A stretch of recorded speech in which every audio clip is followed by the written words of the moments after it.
of value addition, agro-processing, possibly manufacturing.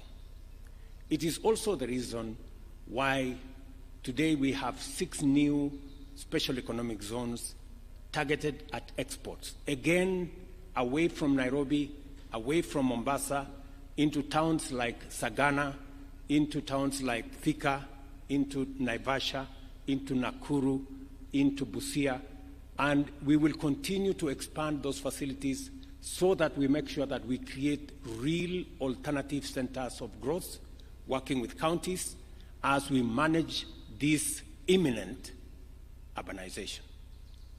Well-managed urbanization is integral to our economic development agenda, aligning with Vision 2030 and the attainment of sustainable development goals. Our investment in infrastructure expansion, connectivity enhancement, and overall accessibility, safety, and security improvements are informed by the fact that urban areas are the epicenters of our bottom-up economic transformation agenda. We must therefore be involved in designing and implementing the institutional architecture necessary to manage these vital investments. Accordingly, the Kenya Urban Support Program 1 has enabled us to establish foundational institutions that will drive our sustainable and inclusive urbanization agenda. Primarily, this will be the 77 municipalities as well as 2 special municipalities across 45 counties. This is a substantial portion of the 300 urban areas identified in Kenya, 220 of which require development investment in order to achieve our urbanization policy objectives. I am therefore encouraged that Kenya Urban Support Program 1 delivered the foundation from which we shall now proceed to actualize our ambition of holistically achieving sustainable urban development by enhancing the resilience of infrastructure and services, engaging the private sector in urban planning and development, and integrating refugee camps with host communities. We all agree that our urban development strategy requires sustainable financing, but this has not been forthcoming at the levels expected.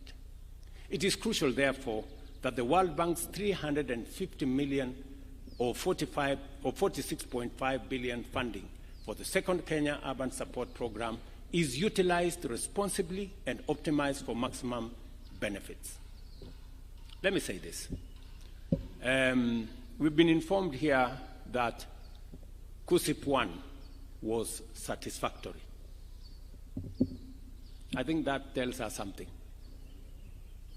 Satisfactory is not good. We just managed. Maybe we got a C or something. I think it is important, and it's now a reminder for us, that KUSSIP 2 must be excellent. We must all work together towards making KUSSIP 2 a real game changer. And several components have been put there to make sure that this succeeds. I'm very happy that the World Bank director, country director, has said that there is 100 million to support this program on capacity building. It is very important that that money is deployed to make sure that this program is understood and this program succeeds. Capacity building is very important because it gives us the framework and the understanding so that the implementation of this program can move seamlessly. I want to ask the World Bank to make sure that the resources, at least for capacity building, comes ahead of any other resources, so that those in municipalities, those in counties, staff in our ministry can understand this program to avoid wastage, to avoid pilferage, to avoid corruption, and to avoid theft. Because the reason why we were qualified as satisfactory is because certain things did not go properly. We must get it right this time round.